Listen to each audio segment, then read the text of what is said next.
Good evening. Welcome to the April 2nd edition of the Downers Grove Village Council meeting. Thanks for joining us in council chambers tonight, or if you're watching at home now or later, we appreciate you taking the time. As is our custom, we'll begin our meeting with the Pledge of Allegiance. I pledge allegiance to the flag of the United States of America and to the republic for which it stands, one nation, under God, indivisible, with liberty and justice for all. Rosa, would you please call the roll? Mayor Barnett, Here. Commissioner Jose, Here. Commissioner Sadowski-Fugit, Here. Commissioner Gilmartin, Here. Commissioner Glover, Here. Commissioner Tully, Here. Commissioner Davenport. Here. Welcome, everybody. Item 3 on our agenda, minutes of previous council meetings. Is there a motion? Mayor, I move that the council adopt the March 12, 2024 regular meeting and executive session meeting minutes as presented. Second. Any comments or questions from the council? All those in favor say aye. Aye. Opposed? Just like that, we're on to item 4. This is the public comments portion of our meeting. This portion of our meeting is held out for public comments for items not on the agenda tonight. So if you have a comment on an item on the agenda, that'll come a little later. If you have something you'd just like to let us know about, please come on down to the podium.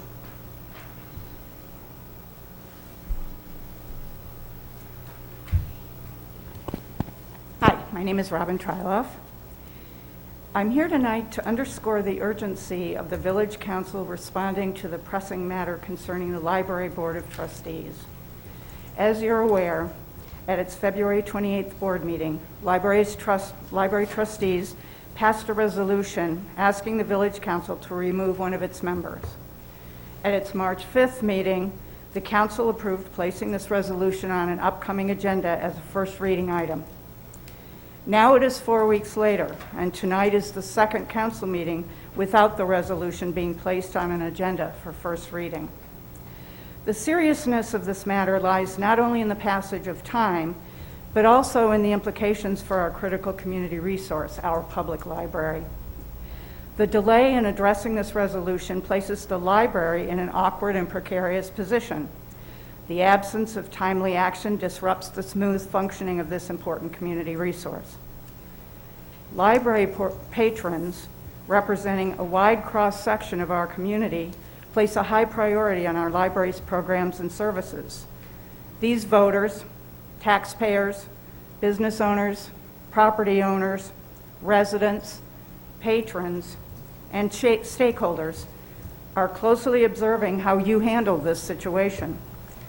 They view the library as not merely a repository of books, but also a hub of knowledge, a sanctuary for learning, and a cultural cornerstone. Any delay in addressing internal issues reflects poorly on your commitment to transparency, accountability, and effective governance. The library's continued success relies on a cohesive and dedicated board. By promptly addressing the resolution, you can demonstrate your commitment to preserving and enhancing this invaluable asset. I urge each council member to recognize the significance of this matter, and I ask you to act swiftly, guided by your responsibility to the community. Failure to act promptly not only undermines the council credibility, but also jeopardizes the very essence of our community's intellectual and cultural well-being. Thank you for your attention, and I implore you to prioritize this issue. Thank you. Others, subjects not on tonight's agenda? Okay, we will continue. Item 5, the consent agenda. Is there a motion? Mayor, I move that the council adopt the consent agenda as presented. Second. All those in favor say aye. Aye. Opposed? That 2 passes unanimously. Item 6, our active agenda. This is the portion of the meeting where we plan to take action on items previously discussed at least one time, often multiple times. Is there a motion concerning the special use? Mayor, I move that the council adopt an ordinance authorizing an extension of special use ordinance 5477 for 1300 through 1418 Butterfield Road to permit a restaurant with drive-through and parking variation to September 7th, 2024 as presented. Second. Any comments or questions from the audience on this item? Comments or questions from the council? Martin? Thank you, Mayor. Just because some time has passed, we did discuss this last time, and this is a pretty easy request. There's no good reason to deny the extension, so I think it should be supported. Thank you. Thank you.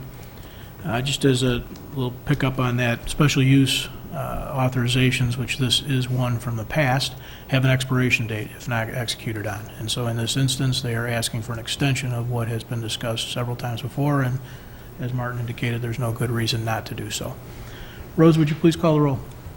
Commissioner Jose? Aye. Commissioner Sadowski-Fugit? Aye. Commissioner Davenport? Aye. Commissioner Tully? Aye. Commissioner Glover? Aye. Commissioner Gilmartin? Aye. Mayor Barnett? Aye, that passes unanimously.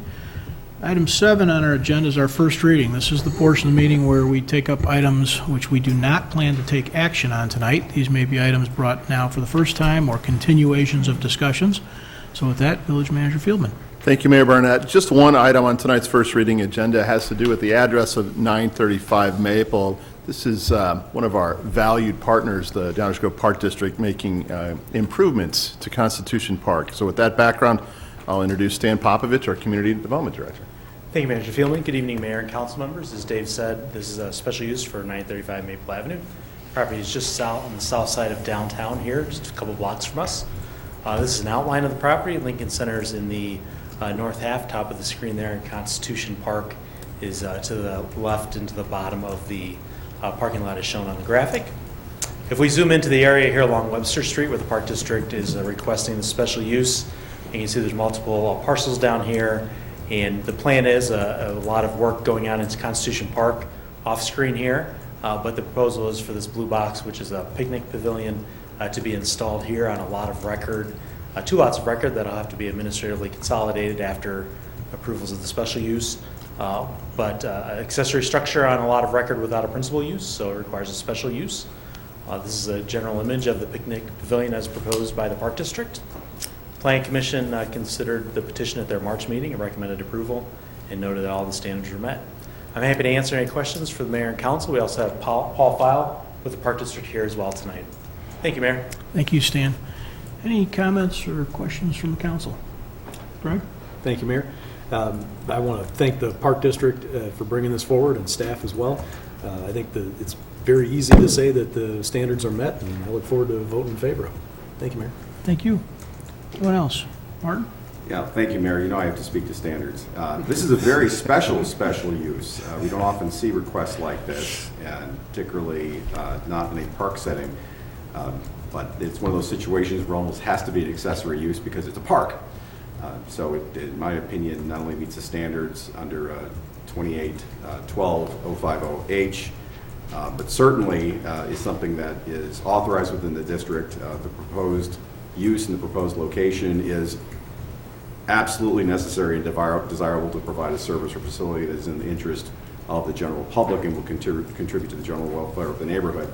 And being in that neighborhood, I can say that it will definitely be an enhancement to Constitution Park and probably help more people recognize that there actually is a park there that's called Constitution Park. So looking forward to that structure, and quite the contrary, see no imaginable way in which this particular use will be detrimental to the health, safety, or general welfare of the persons residing in the area. In fact, it will be a major enhancement to the neighborhood, and look forward to the Park District's project, and they're enhancing not only this neighborhood but the entire park system. So I would say everything that Commissioner Jose said and then some.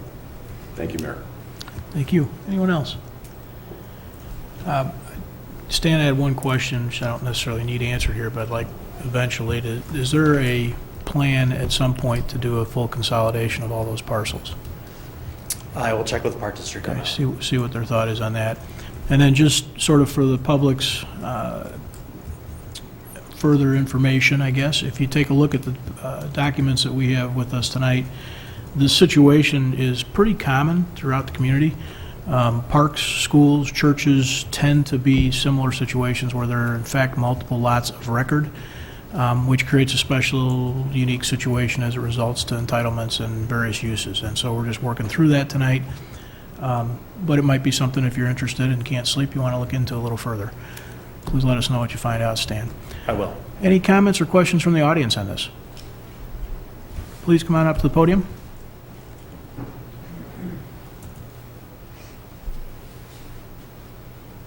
Good evening, I'm Mark Cronin, 1117 Jefferson. Is this what the sign about the non-union thing is about at the rec center? Hey, Mark, Oh, I'm sorry, you guys. Yeah, come on up okay. here. I think this is, there's a sign at the rec center about some union stuff going on with, I think with this contract it is, that 3 years passed, they weren't paying prevailing wages, and they got caught, and they had to go back and make them pay prevailing wages and everything. And I'm just wondering if the Park District has any checks and balances so this doesn't happen again. We can certainly inquire a little further on that. Okay, I'd like to know, then how would I find out what they are? I don't know how we're going to get that answer, but we will look into it and ask the question. Okay, all right, thanks. Thanks, Mark. Anyone else? Okay, continue on. Mayor, sorry. Oh, I'm sorry. Your question spurred a question from me. Ah, all right.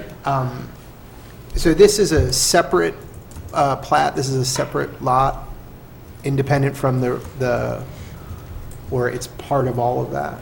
It's part of all of it. Okay. So there's an opportunity with, in this case, you can see some of the lines in this map, more so in the parking lot area. And so there's multiple lots. We get a lot of this with some of the different larger lots here. You can see in this drawing here that these parcels are actually zoned residential because they've never gone through the rezoning process. Right. So there's an opportunity, we put it out to the petitioner, there's a couple different ways they can go. Because this is such a large parcel, they could, if they chose, to maybe do an institutional master plan, but at this point, they have plans for Constitution Park. So the other option would be to get a special use for just this parcel and for this accessory structure. And that's what the Park District has chosen thus far. So, I think this is what you were asking, but I just want to make sure I'm clear. If we approve this, it doesn't change that this is still a separate parcel? Correct. Right. Okay. That's interesting. Okay. I think maybe given some of the parcel concerns we've had in the past, I wonder if, as we issue a special use, we should maybe consider the implications, let's say it that way. So I had a recent conversation with Executive Director Bill McAdam. We talked about that very thing, and we'll continue to work with them on a longer-term approach that would go down the path that Director Popovich was talking about, an INP zoning, a further consolidation, et cetera. We wanted to work with them in this process because, frankly, it was quicker to get the improvement that our community was desiring in the ground here. But we have plans to continue to work with them to do this other process going forward. Awesome. Thank you. Helpful. No, it's good clarification. Yeah. That's what we do, particularly at first readings and such. Mike? It's all spurred a comment from me, too. Great. I think looking at the zoning makes a lot of sense going forward because the entire property is split between two different zoning districts, R4 and DT. And so there's a few things here that maybe could get cleaned up going forward, but this seems like the most expedient way to move things forward now. Well, it facilitates the construction work now. Yes. Yeah. Right. Right? Thanks, Mayor. Excuse me. I'm not sure the nature of the labor dispute that was going on. Sorry, Stan, you don't need to stick around for this. But I'm glad to see that Mr. Cronin is already connecting with the Park District a little bit over here on the side. But, I mean, all we're doing is dealing with zoning. Any of the contracting that would take place would be with the Park District. So they'd be the folks that you'd want to talk to. Thank you, Mayor. Thank you. Zoning. Anyone else in the council? Okay, we'll be talking about this again. That ends tonight's first reading, Mayor. Thank you. Thank you. Attorney's report, Enza. Yes, thank you, Mayor. I only have the one item, which is the ordinance authorizing a special use to establish the accessory structure at 935 Maple on next week's active agenda. Thank you. Mayor's report. I didn't have a report prepared tonight, but I just wanted to touch on this Library Board of Trustees issue.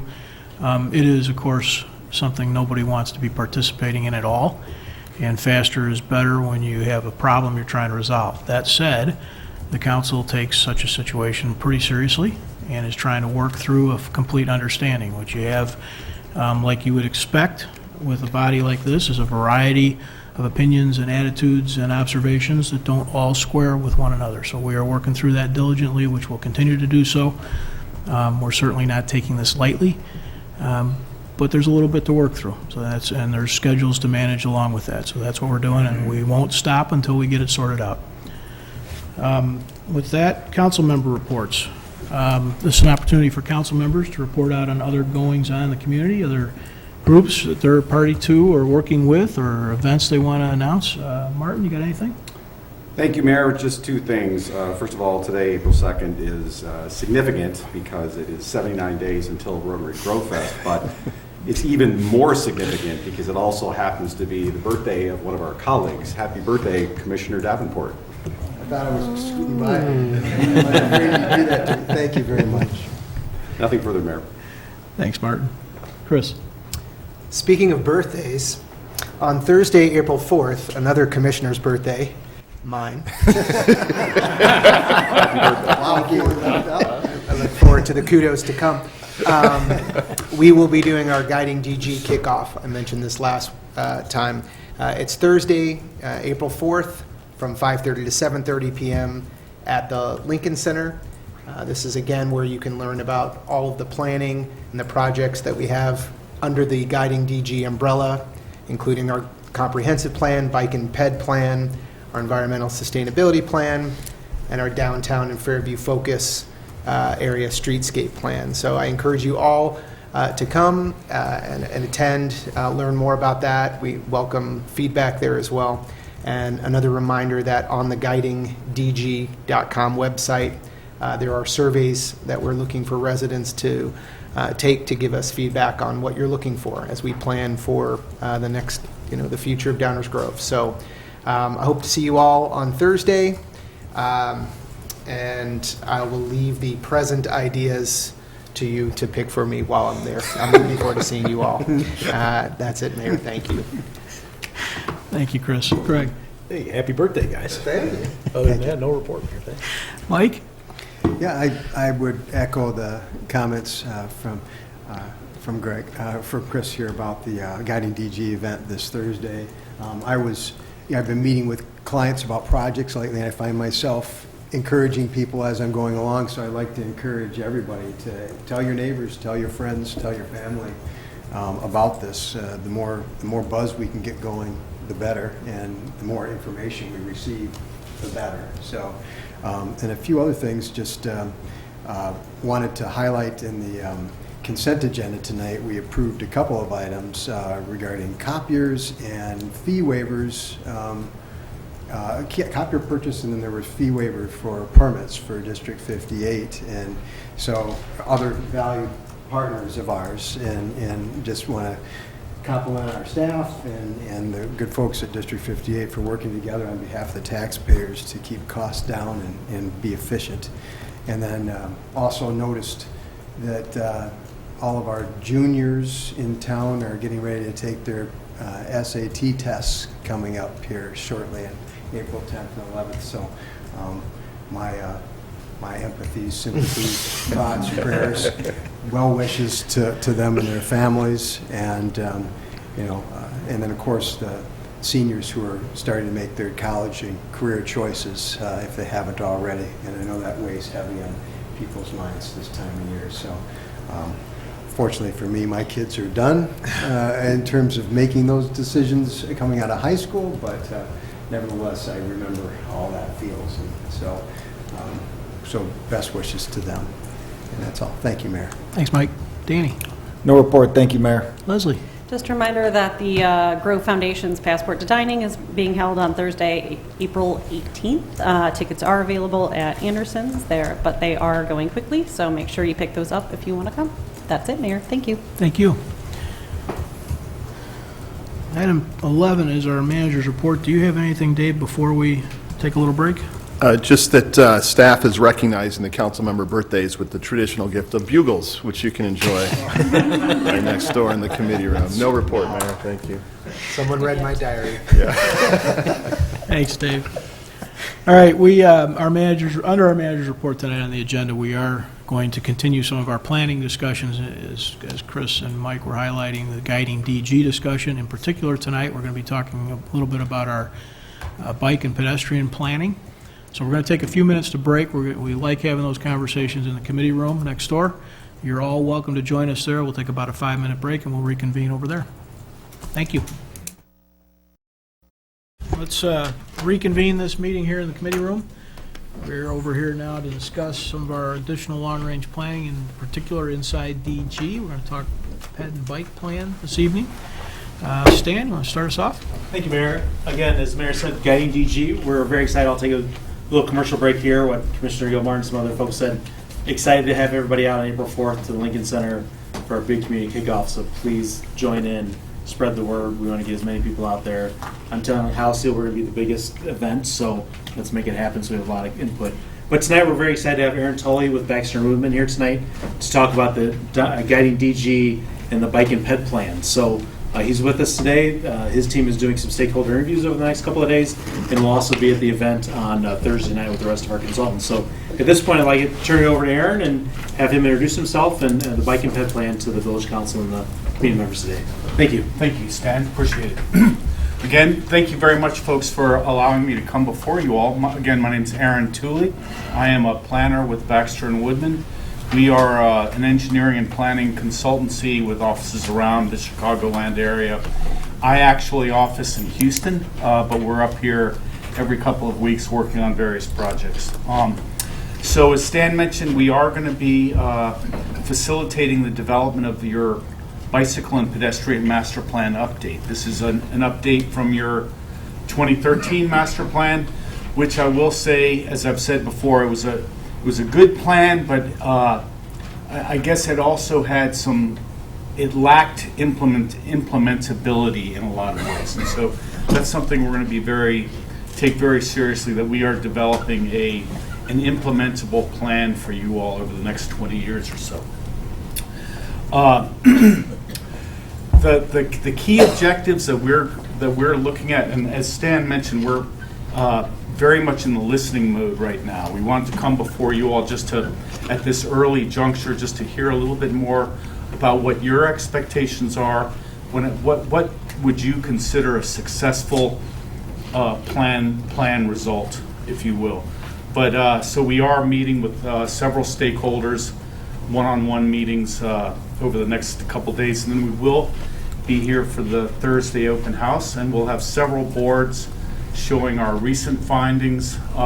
We're still very much in the gathering and assembling data kind of mode right now, but the key kind of objectives that are always guide our bicycle and pedestrian, what we call active transportation planning initiatives, has to do with ensuring enhanced access to your ped bike facilities, improved connectivity, where we will go through a thorough gap analysis, if you will, to understand where are the disconnects in your current bicycle and pedestrian network, particularly when it comes to identifying points of origin and then the destinations therein. So looking at all of the different north, south, east, west routes, making sure that you have a very connected active transportation system. Making sure your system is very safe. We adhere to the Federal Highway Administration has a series of 28 to 30 effective safety countermeasures, not only for bicycle and pedestrian improvements, but also for general transportation improvements. And I failed to mention earlier that we are working with Halcyon Levine on, we're going to be developing the transportation element of your comprehensive plan. So we all thought that was a good idea of merging the two. So we're looking at the interface between active transportation and vehicular transportation, because as a very well built out community, it's going to be a challenge, I'll be frank, and it's going to be a challenge to kind of shoehorn additional pedestrian bicycle facilities into your street network. So a challenge, but I'm sure we'll be able to overcome that and come up with, finally, our final objective is to make sure that this is an equitable kind of system, that it's that it is going to be a system that everybody can use. And I'm not meaning just low to moderate income kind of equitable, but multiple age groups, multiple modes of transportation as well. So with that, again, I was mainly hoping just to hear more from you all about what your expectations are, what your thoughts are, issues. One of the key reasons I wanted to meet with you all today was to get a little bit more clarity on a certain term that was in the RFP that we responded to, or RFQ, excuse me, and that is pedestrian first. What is, in your mind, what does pedestrian first mean?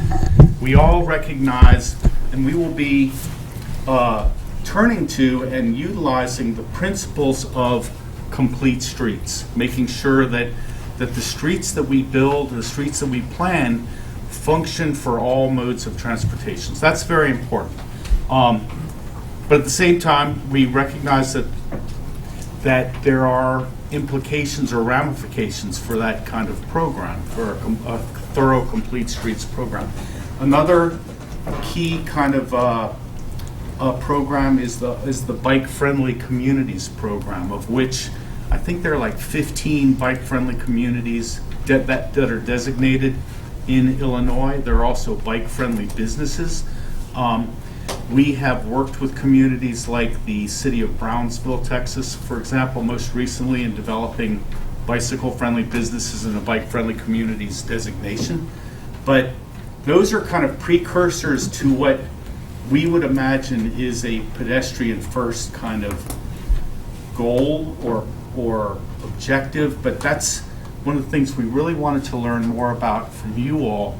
What does that mean? So, because I can think of a whole bunch of different scenarios where we're going to be faced with, okay, we want to put this multi-use pedestrian facility in here, but it's going to mean we're going to have to take out all this parallel parking. So from a pedestrian first kind of principle, does that dictate what we're doing? Or what would happen if we need to, and I would hate to think this, but if we wanted to build let's say an off-street recreational trail, but there were a bunch of trees in the way, but it was paramount that we had this kind of pedestrian first kind of program. So does that mean that we would cut trees down, for example? So there are a whole lot of trade-offs or ramifications to that, but I just want to make sure going into this whole program that we were very clear from your perspective on what pedestrian first means. And it's actually kind of a novel term that isn't used that frequently, actually. I have, in researching pedestrian first, I've found a few applications of pedestrian first kind of development programs, one of which was in Milwaukee, actually, and where there was a certain corridor, and forgive me, I can't remember the name of the road now, but they looked at multiple ways of making it more pedestrian or pedestrian friendly, if you will. But one of the alternatives was a pedestrian first kind of alternative where,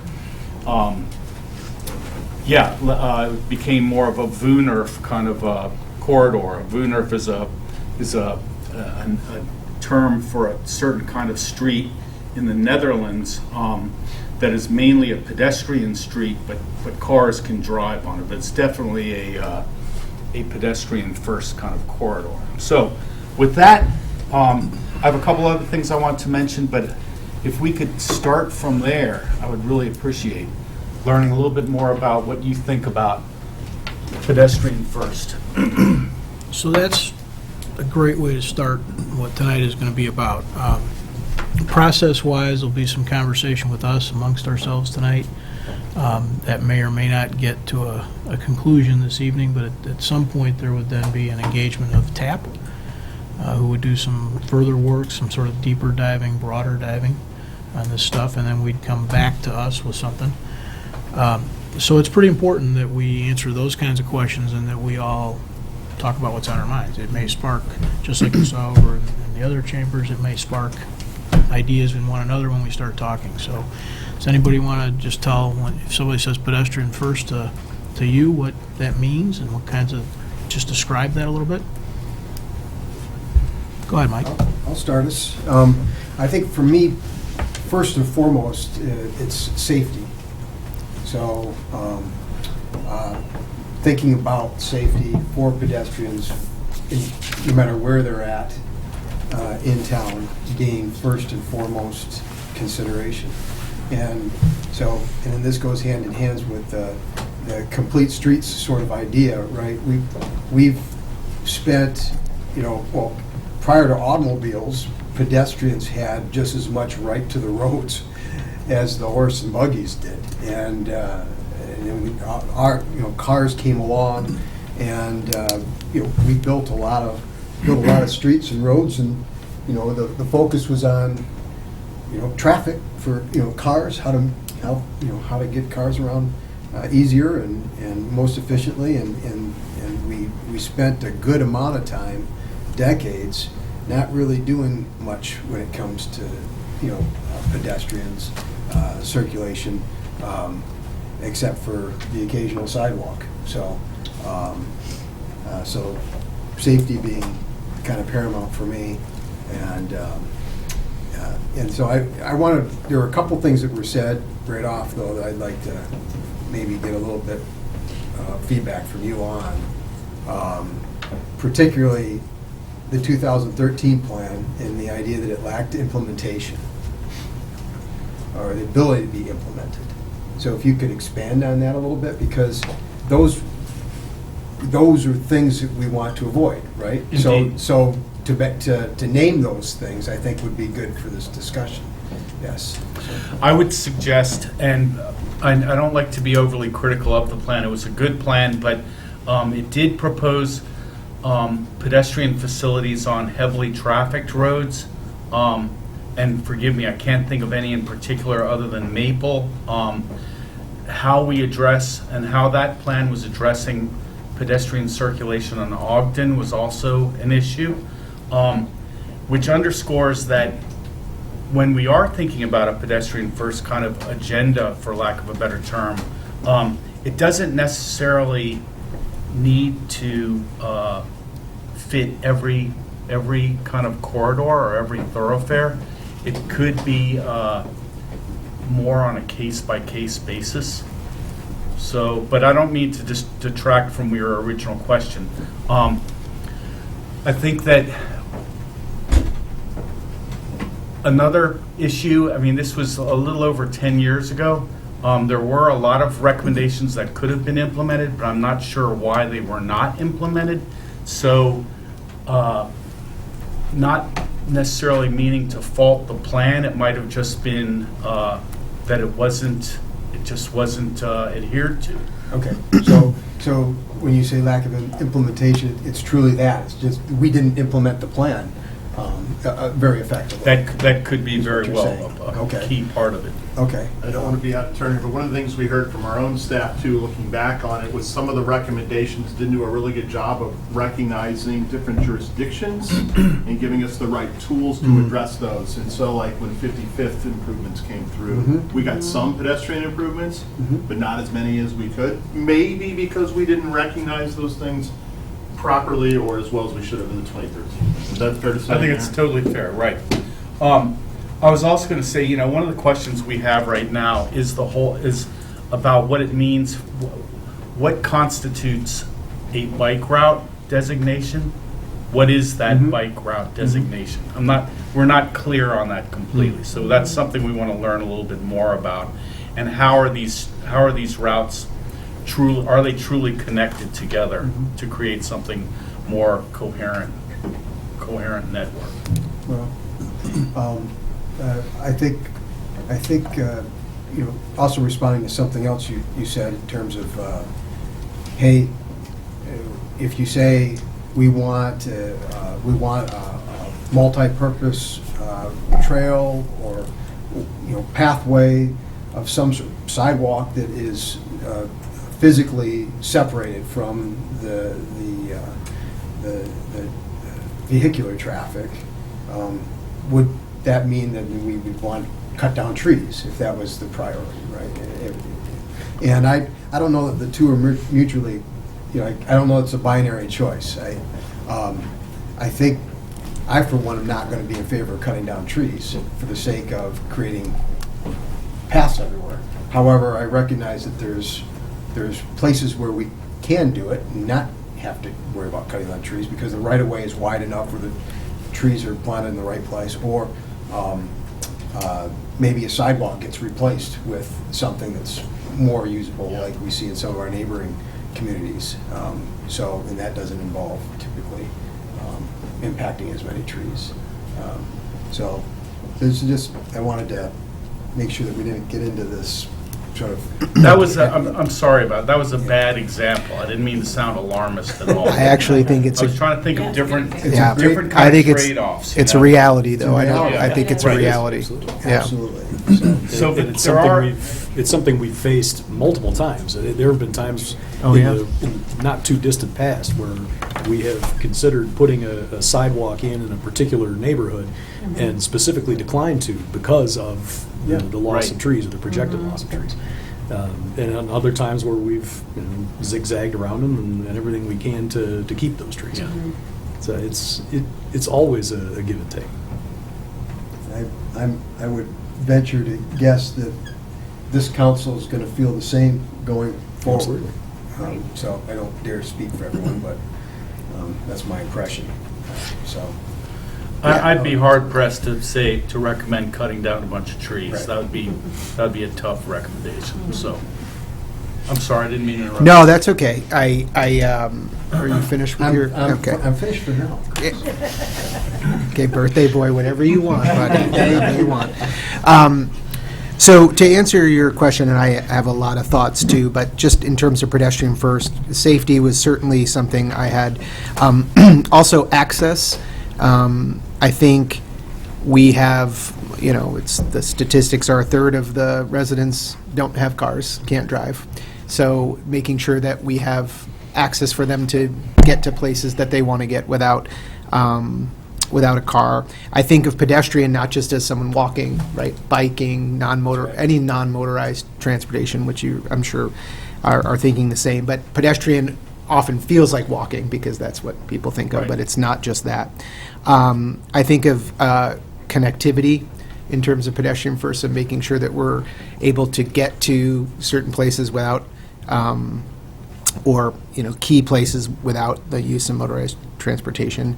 And I think the last thing on that phrase, because I think I might have introduced that the last time, it's not pedestrian only, right? It's the idea, the concept, in my mind at least, of as we're considering connectivity, as we're considering changes, as we're considering safety, implementing safety approaches to various things, an intersection, a street, whatever it is, that we are not just considering pedestrians, but that's sort of the first lens we look through. And then as we think about restrictions and various considerations that we have to deal with, trees and widths of road and right-of-way, all those things that are realities to our village, we make decisions based on that. But that's sort of that's how I perceive pedestrian first. So, Leslie, go ahead. I just want to continue around. Oh, yeah, sure. Go ahead if you want. The difference between pedestrian or I guess including everything in pedestrian is not something I would have done. So I'm glad you mentioned it. So I'm going to draw the distinction between pedestrian and bicycling. But to me, pedestrian first means pedestrian friendly. I've always thought saying pedestrian first was taking it a little too far. It was just a little too strong for me because it sounded too much like pedestrian only. And so viewing it through that lens, I think safety is number one. I think everybody's hit that right on the head. And that means doing things like avoiding at almost any cost things like a carriage walk, making sure that there's physical separation between somebody who's walking and somebody who's driving. And to me, and since you mentioned complete streets, to me, pedestrian-friendly or pedestrian-first does not mean a complete street.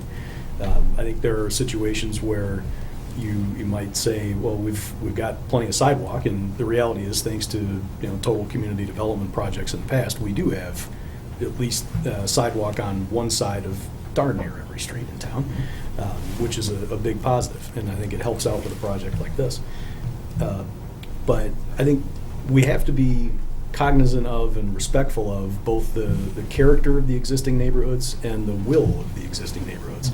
One thing I've learned over my time here is that cookie cutter really doesn't go anywhere in Downers Grove. And everybody thinks of their neighborhood as unique. And in many ways, there are universal elements, and in many ways, each one is unique. And we've seen situations where we thought eliminating parking to put in a bike lane would be a great idea until the neighborhood revolted. And then other times it's been totally fine. So I think we have to take the individual characteristics of each area into account. And part of that is going to be, I think, being selective about where we might put something like a complete street. Making sure that we can create a network, but being cognizant of where we put it.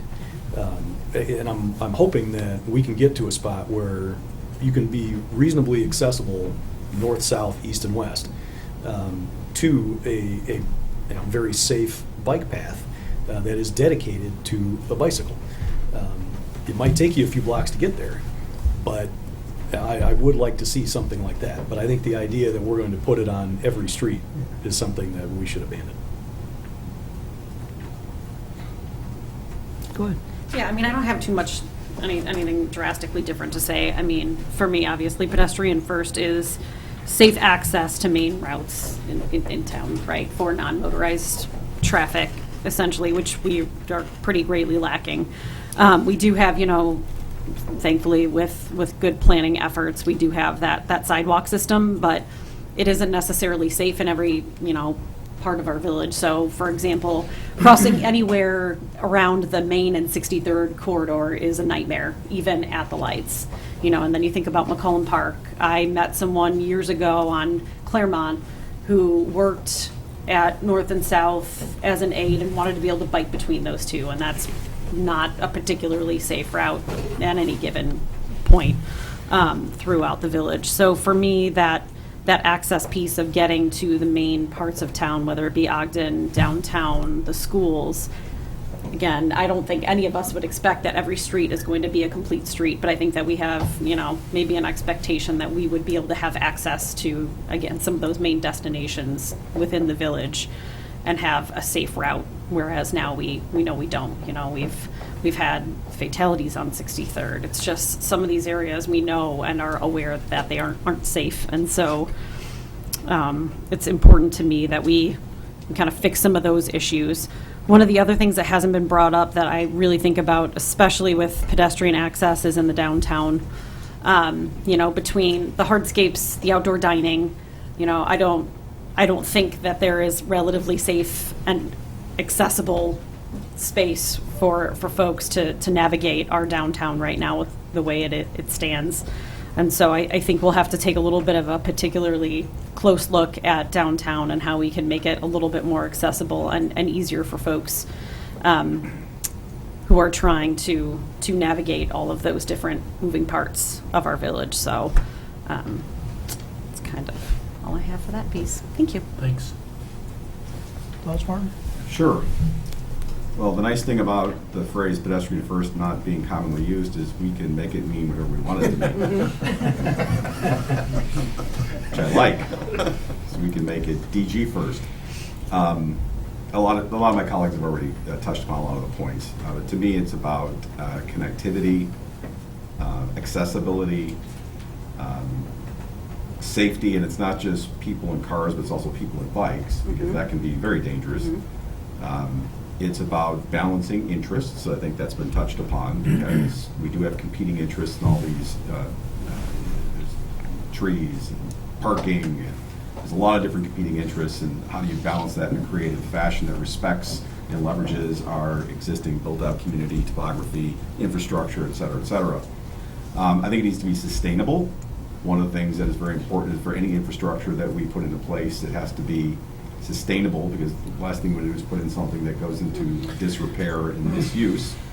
But the idea is to allow for opportunities for people to get from point A to point B through different modes of transportation in a safe and accessible way that actually encourages them to use it. So just throwing something in and build it and hope they will come is not a good idea. So sustainability is important, which means minimizing maintenance and encouraging use. One thing that it also means to me is, it's about identifying and exploiting opportunities as opposed to imposing requirements. So I think others have touched upon this in a similar way, is not making it everywhere, but instead having a plan and a vision so that when opportunities arise to say, hey, we can connect point A and B here, we have a way to do it without forcing somebody to do it. And we've been very successful in other ways of balancing competing interests like with historic preservation. When there are opportunities to do that, they're done in a way that receive a lot of support and therefore benefit the community without anyone feeling that like something was forced upon them or that they were penalized in some way because we must do this. But it's about having this mindful, and I love the pragmatic aspect of it. Because you can have a great plan.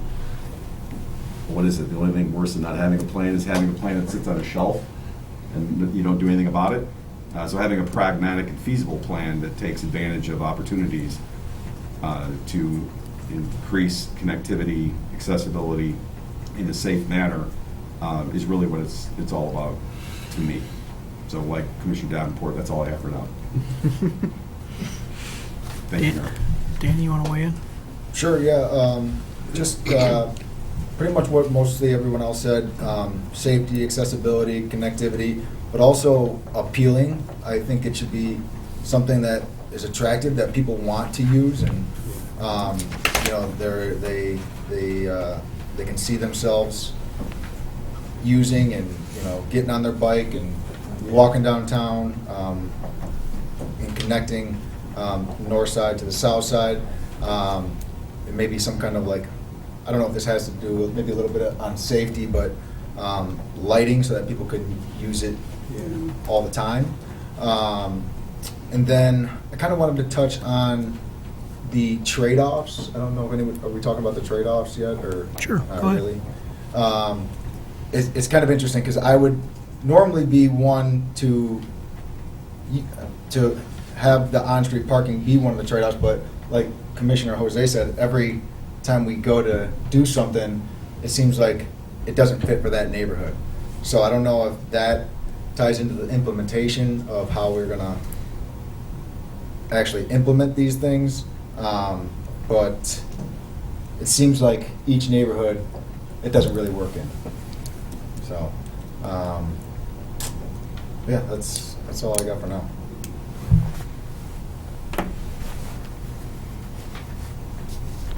I got a lot of thoughts on this, but I don't know if they square with anybody else at the table.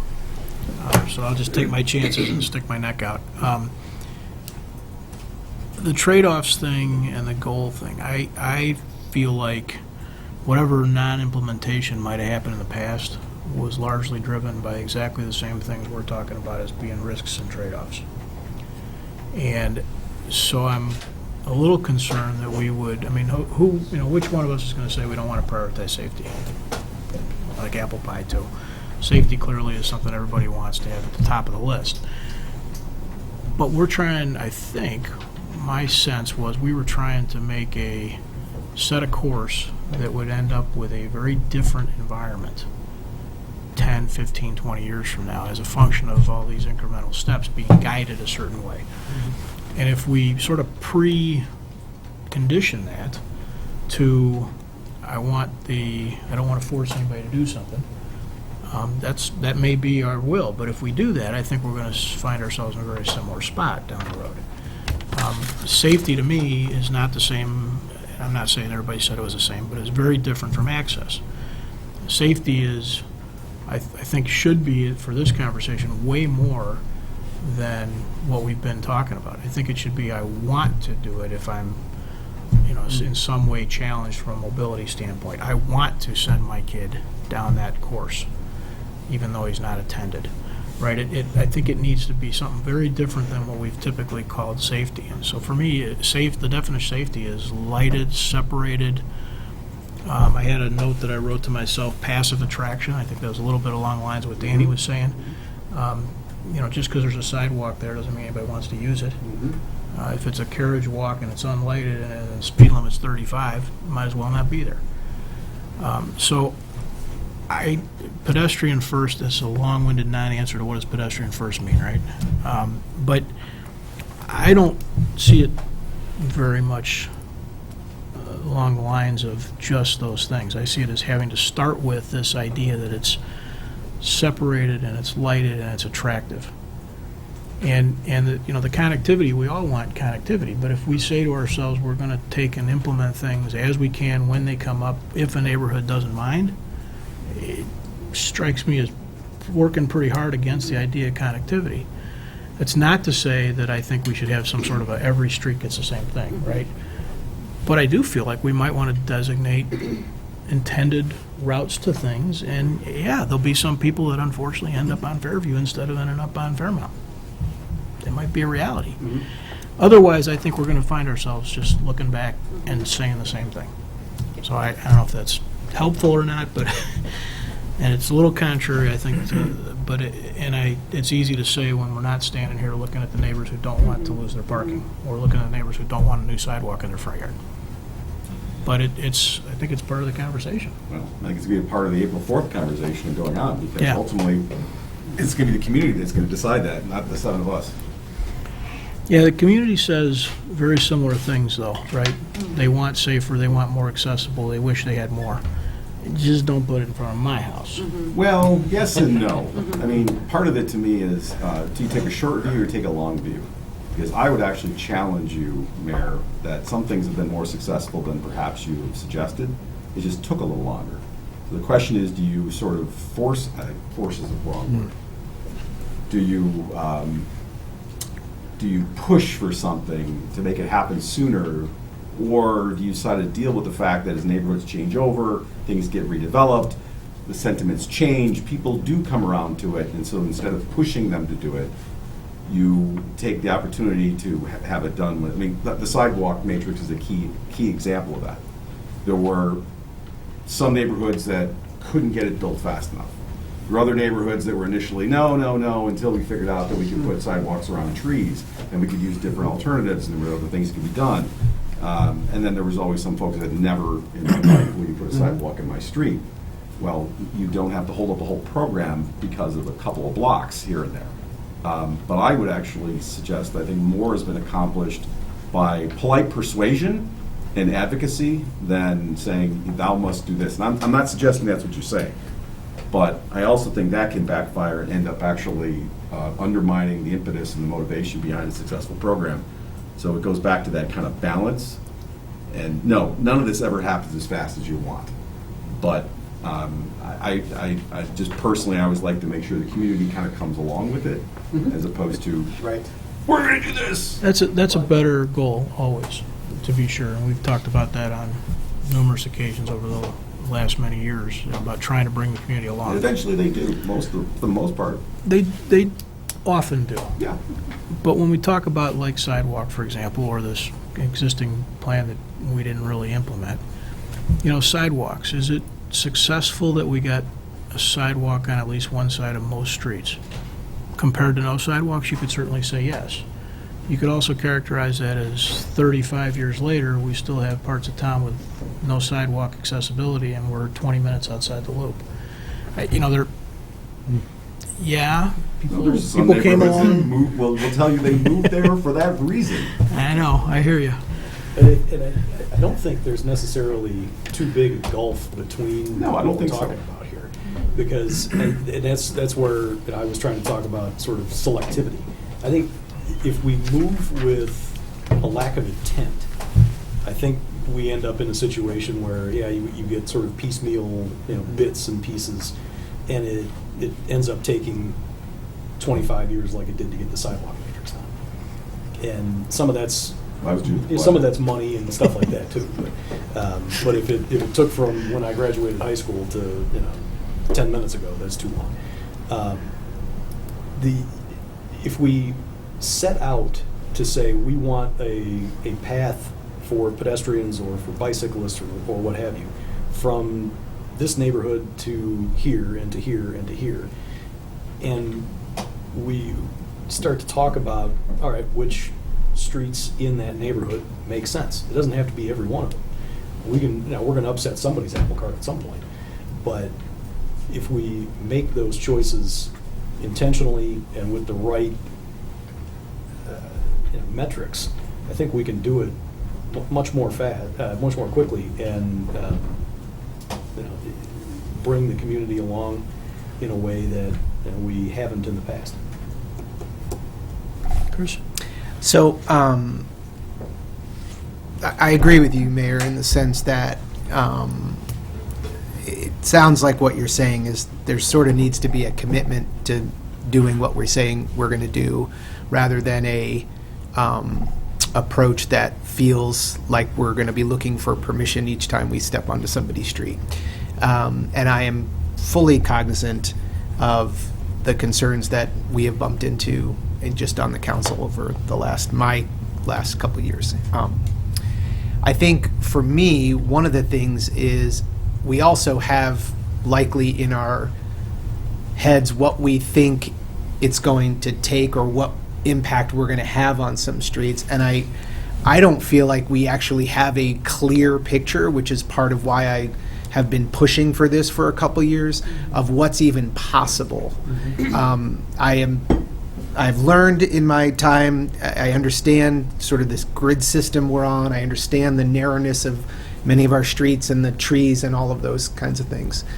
But I do feel like maybe we have this perception of picking a road from Ogden to 75th and figuring out how we're going to clear trees to get a path there. Or that people are going to have to give up things that we actually don't know what that looks like. There are some streets in town that I think, I'm a layman when it comes to this stuff, I would say, hey, this seems like it's logical for a bike path. But I don't really know. And that, in terms of output, what I'm looking for from the plan and where I think it can be more clear in its implementation approach, is the vision. Martin, you mentioned that earlier, and I agree, what is possible so that we can make decisions in a way that is effective, but maybe also less intrusive or less, have less of an impact. I feel like the objectives have to be a little bigger about the connectivity, and I think specific, but I don't feel like we have a clear picture of what that vision of connectivity could look like given the current state of our roads and sidewalks and trails and all of that. So that's one thing. But I do agree with you. You said it was contrarian. I don't think it's contrarian. I think it's how I hope many of us feel, that if we're committed to this, it is going to take commitment. And to me, I won't struggle with that.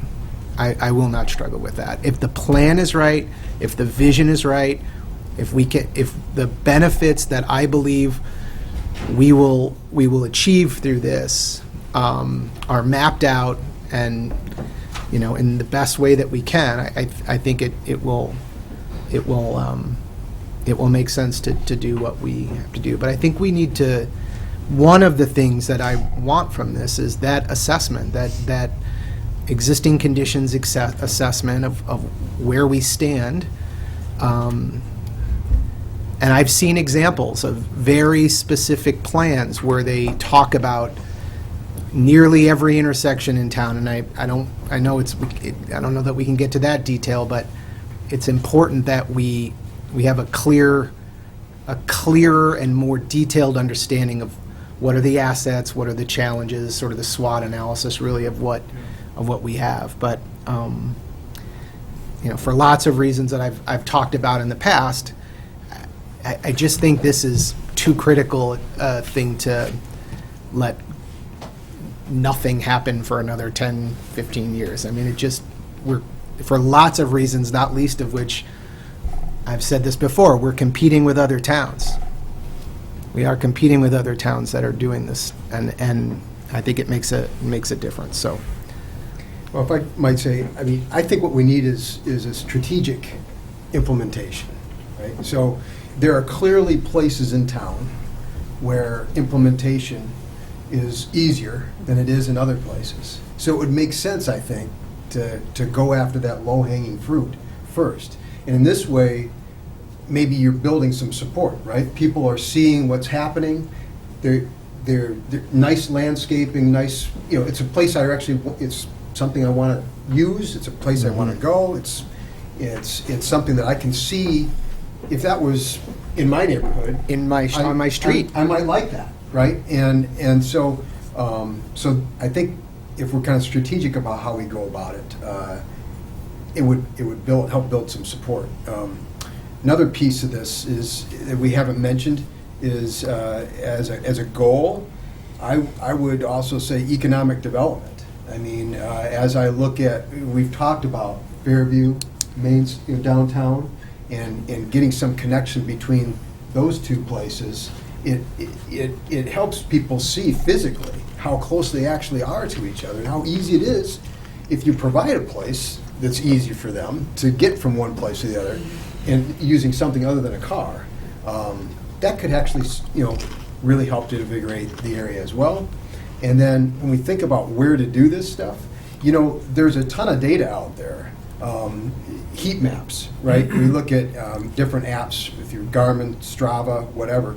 If we look at where are people walking, biking, running, jogging, whatever right now, I mean, those would also be kind of a logical place to start looking.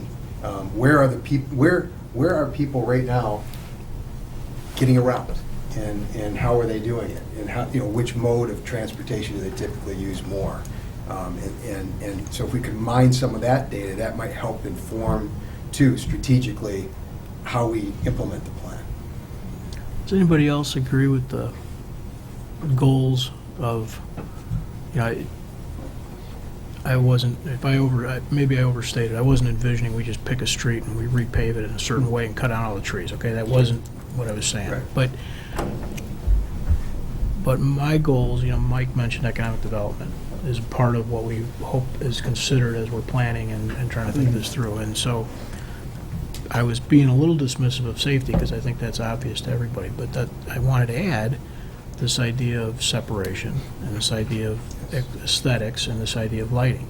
Because when you start saying economic development and connectivity to retail spots, and then you add those three things on top of it, that starts to be in the backdrop of whatever anybody might come up with for options and routes, right? I think those are important. Some of the goals, some of the outcomes are important of what we'd like to see, because we don't know, to Chris's point, where or what exactly it might look like. But if it doesn't have some value in some of those categories, maybe not all of them every time, but if it doesn't have some of those values, then we're just doing it for fun. Yeah. I think that's a great point in terms of the aesthetic elements to it that I think can help with some of the tougher, maybe, decisions we have to make around where they go. I think it helps soften those landings for folks that may be hesitant about what may be coming and realizing that it's actually an improvement kind of thing. So I totally agree with that. I think that's an important element of how where we can,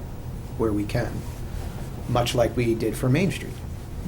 That was I think a great opportunity that we took and landed on with some not only safety but the aesthetics to it that I think it's going to be great. I think that's going to be, if it goes forward, I think that's going to be the shining example of where we can start. Go ahead.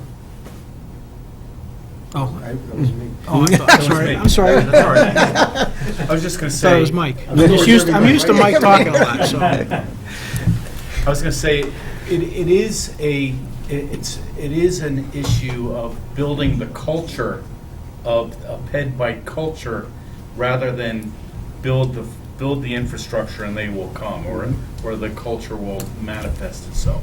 So that's going to be one of the key things is how do we engender that pedestrian culture, not only from the driver's standpoint, but from people who currently aren't as active as they should be potentially, and just driving that home in whatever ways we can.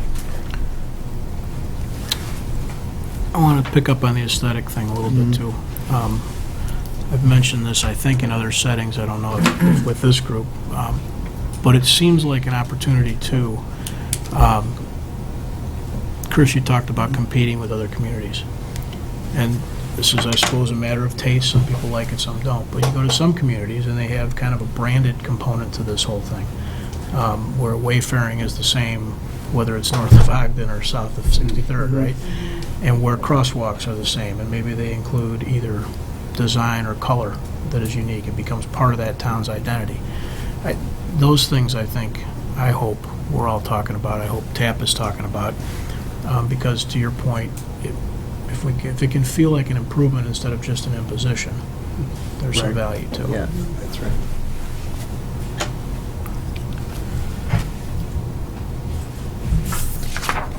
Anyone got a particular thing on this PED first? We got a couple other things we're going to keep talking through, but any other particular things they highlighted or notes they took or things they want to throw into the hopper? Specific to Ped First or Yeah. just in general? No, I think I've said. Does that help? It's very helpful, thank you. I did want to bring up one other thing, and that is from a culture standpoint, and I think that when we think about, or what we're trying to think about is, if we can develop this ped bike culture, then that's gonna create a demand that will not just be a 24/7 kind of demand, but it will last all year round. And so then, what are the implications when it comes to, and some of this is foreign to me, but like when it comes to snow removal and removing snow with the pedestrian in mind, or the cyclist in mind as well. Those kind of considerations. Yes, making it clean, well lighted, that kind of thing. Those are critical. But then, how do we maintain it to the point where it can be used all year round? Because that's what the demand will ultimately be. That's a great point, because we've gotten that criticism about the sidewalk infrastructure already. They go, you got a sidewalk, but nobody clears it, or it becomes a parking space for 10 feet of snow, so for X months out of the year, it's unusable. Yeah, right. Likewise with on-street bike lanes. I mean, if you don't have a street sweeper, then the on-street bike lanes become all the places where there's gravel and broken glass and that kind of thing. So that becomes difficult for a cyclist. So, but we'll hopefully be exploring all these kind of issues during this whole planning program. Like walking Ogden in February? That's not appealing? I've done it.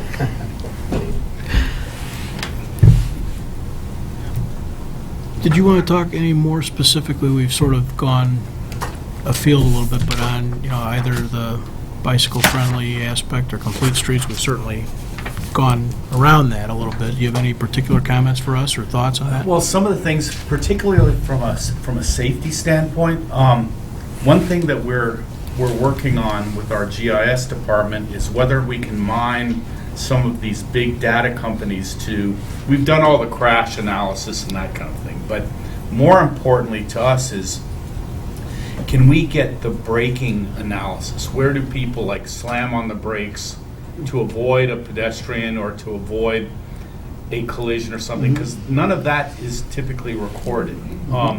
And we found there are places, and forgive me, I cannot give you one in particular, but my colleague Jackson has your community just embedded in his mind now. He knows every cross intersection and whatnot.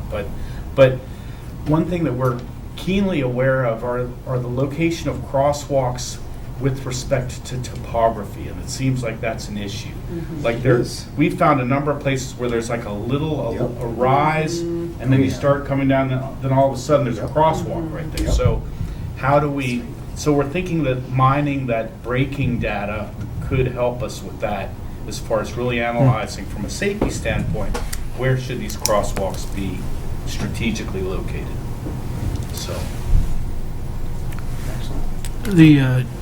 Mike, you mentioned economic development. There might be some value, just make a note of this.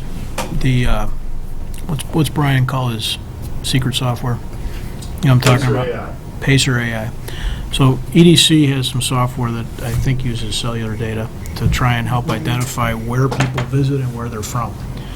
And so it might be something that we can get some help from them on as well, because I like bringing it up, Mike, but I wonder, if where the people are going is a little bit like where the holes in the bombers that came back are, It's where they've gone, not where they wish they went. And they went because they could, So overlaying that with some of that Pacer AI stuff might help us identify where do people really want to go.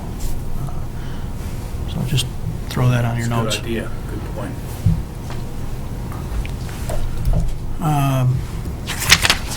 Complete streets.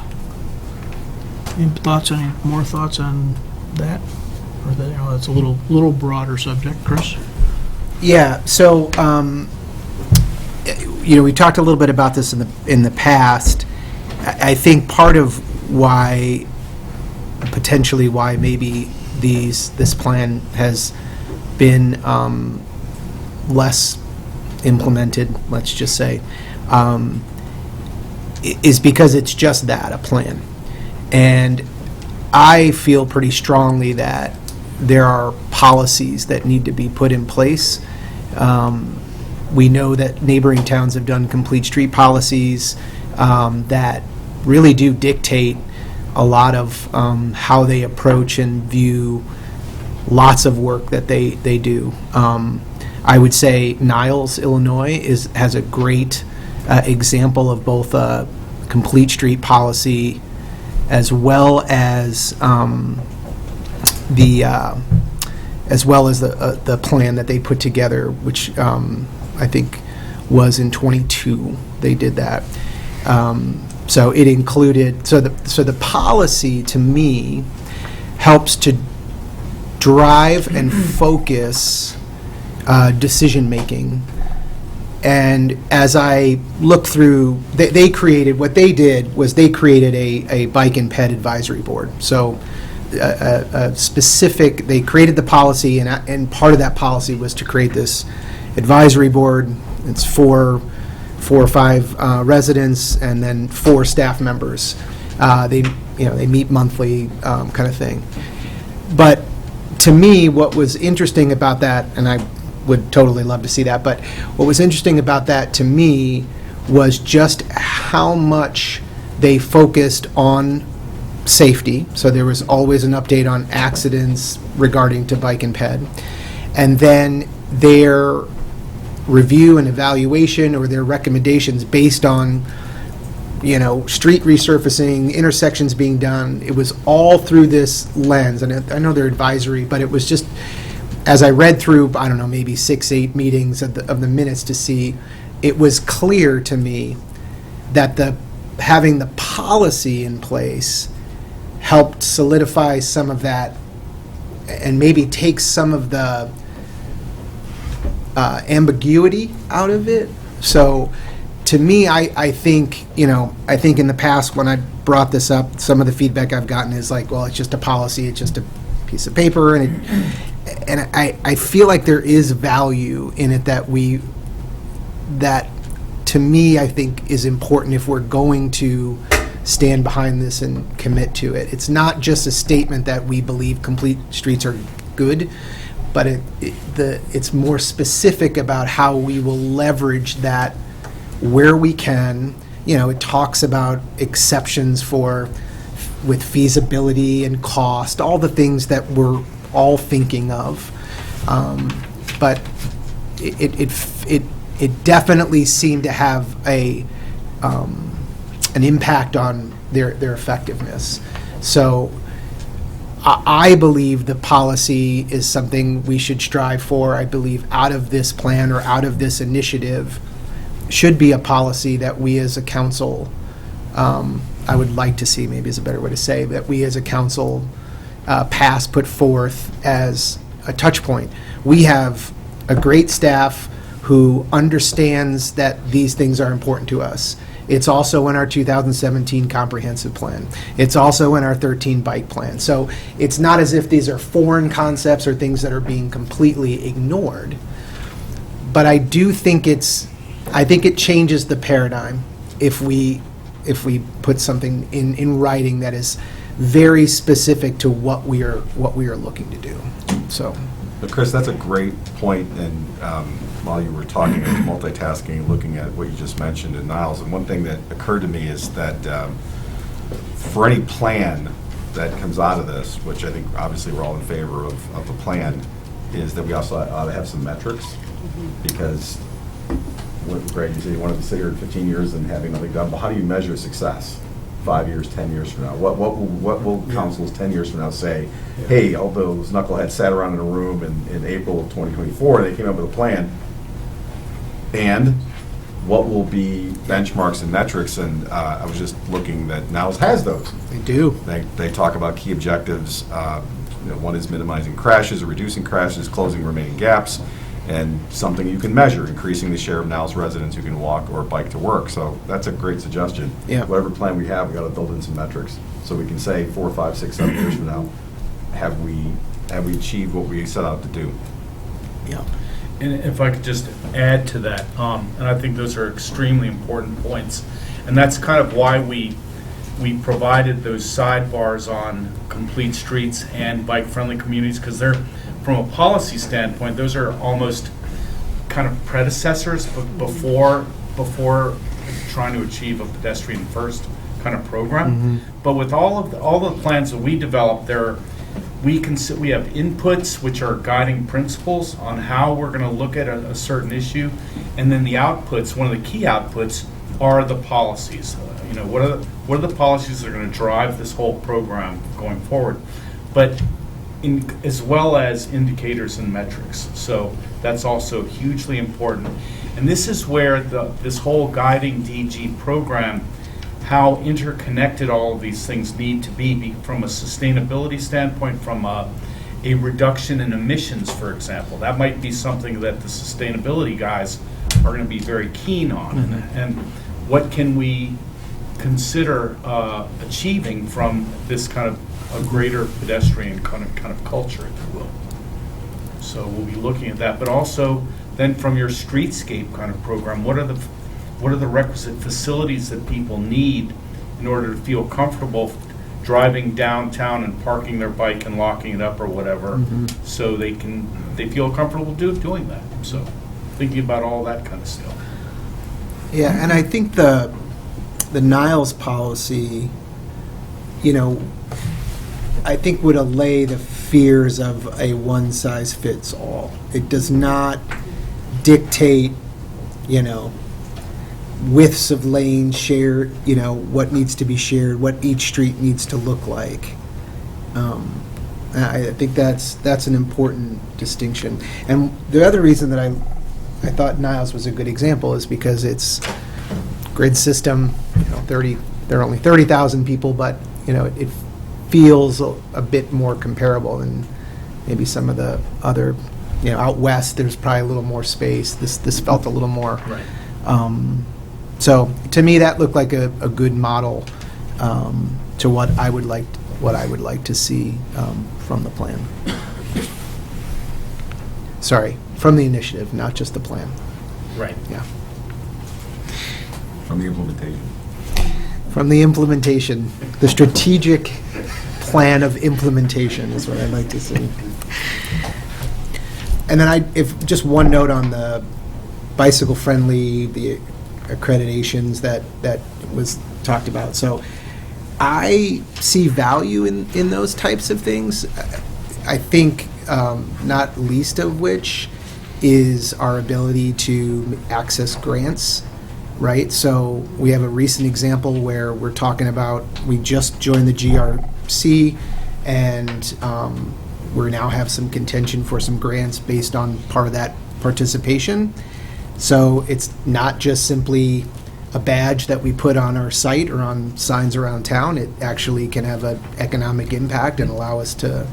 So I don't know all the details of that specific one that you shared, and obviously there's different ratings. I know Aurora, I think, is a bronze rating, or something that was mentioned. But you know, I don't think we should necessarily overlook those things, because I do think they have value. And you mentioned about culture, and you talked about driving action and what people see us at. I think that is another way to, I would say, enhance the brand of Downers Grove.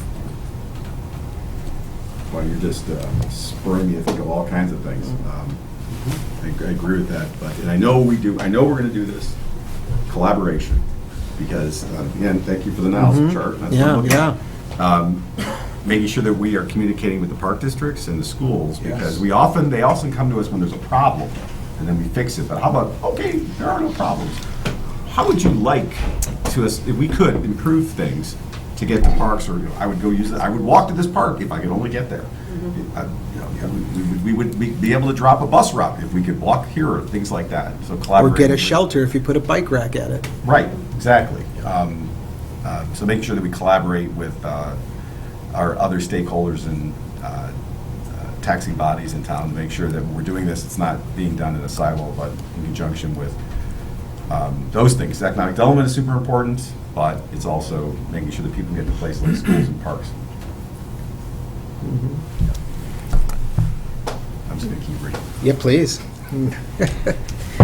Anybody got any thoughts on there was a comment made just as a starting point for conversation in this micro-mobility stuff, bike share and micro-mobility. To me, I find that something really appealing. I know it probably can be unnerving to see stuff laying in the parkway, but it provides access for a lot of people who might not otherwise have it, and it turns it into that something less than a chore. Is what can happen with that. So, anybody got any thoughts on that? I'm interested in that being a part of our world. I am too. Anybody not interested in those components in this plan? I'm not interested in the bike sharing, like the bike sharing stations. I just envision it being downtown and people jumping on the scooters and making it less desirable for me to want to walk in the streets or on the sidewalks with people zooming by on scooters.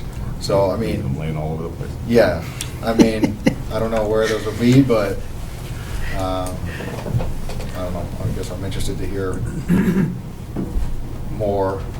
That's why we're talking. Yeah, we can definitely explore those from an issue standpoint, because I think we've all been to cities where you just see these electric scooters just lying all over the place, and it's a mess.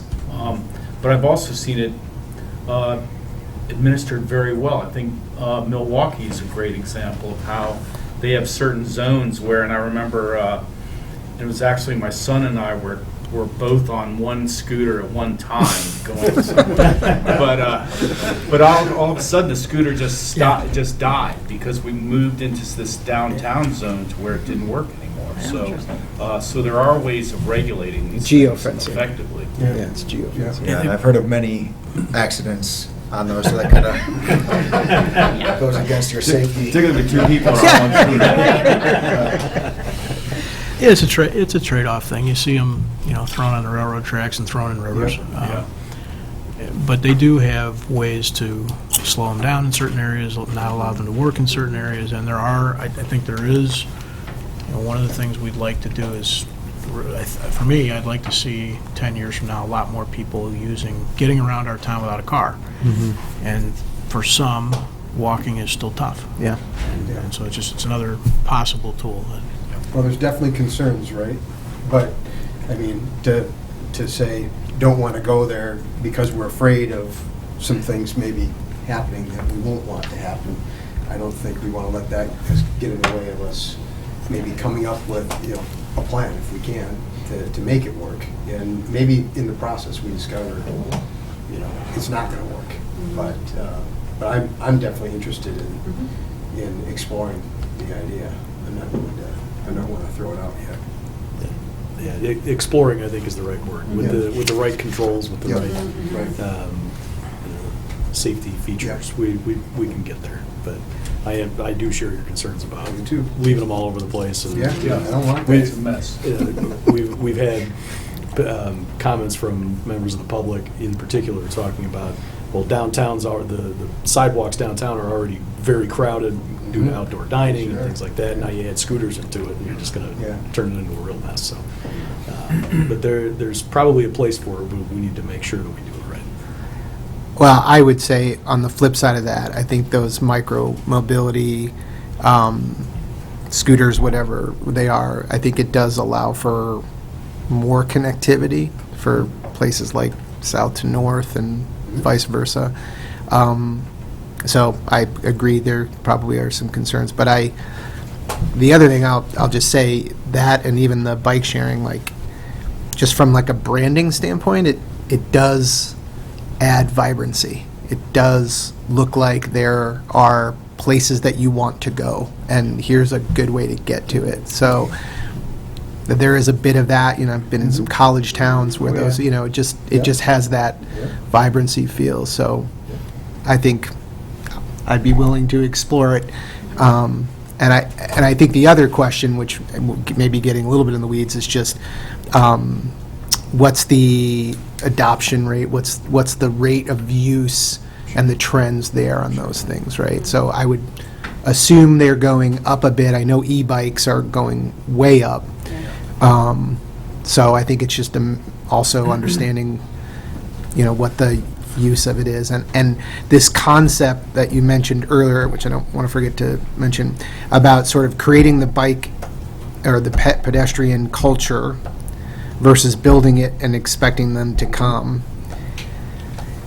I'm struggling a little bit with that, because I understand, I think I understand the concept of, obviously you need that culture to use it, but I do feel like there needs to be something to use. There needs to be, so I don't know, that's an interesting concept that I would love to learn more about towns that maybe went in a little harder, faster, as an early adopter or as a innovative leader to try to do those things and see what happens, versus maybe towns that were not as aggressive. And I don't know, that there's just sort of the chicken and the egg kind of thing, right? So I don't know if anybody else has thoughts on that in terms of. Sure. I would say I'm really looking forward to the feedback we're going to get from the community on all this, because my guess is that a lot of that culture is it's already here. Yeah. And I mean, I know I'm one of those people, and I've said this before. I'm a big runner, and I'm usually going out of Downers Grove to do my running. So, and I know there are lots of other people like me.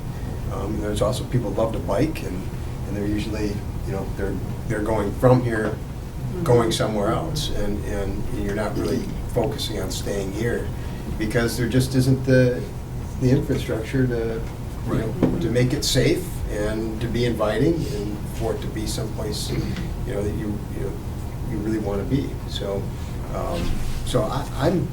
but we'll find out, right? I mean, that's why I'm looking forward to that feedback, because hopefully we'll find out that there are quite a few people that are, that culture already exists. Yeah. And so we're meeting a need that people they want, right? Or maybe they don't. We'll find out. So I'm looking forward to hearing. So tell your friends. Anyone else? Throw something in?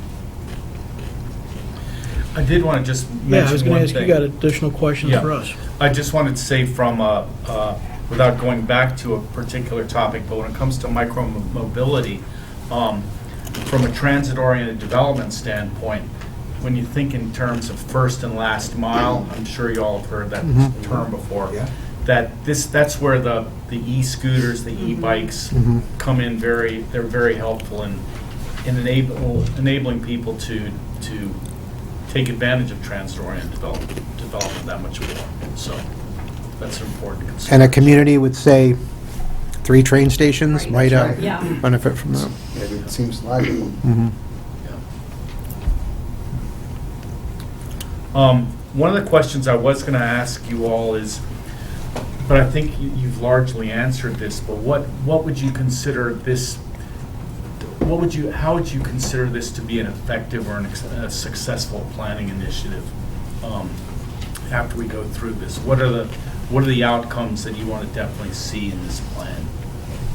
Again, I think you've said a lot of this already, but are there any other points that you want to make sure that we hear about this?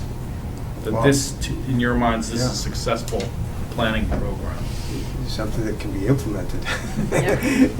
And I love the discussion about Niles and you know, my point about, you know, being strategic about how we're going about this. I think that's, I don't know that there was anything fundamentally wrong with our 2013 plan, right? I mean, was kind of where I was going at the beginning of this.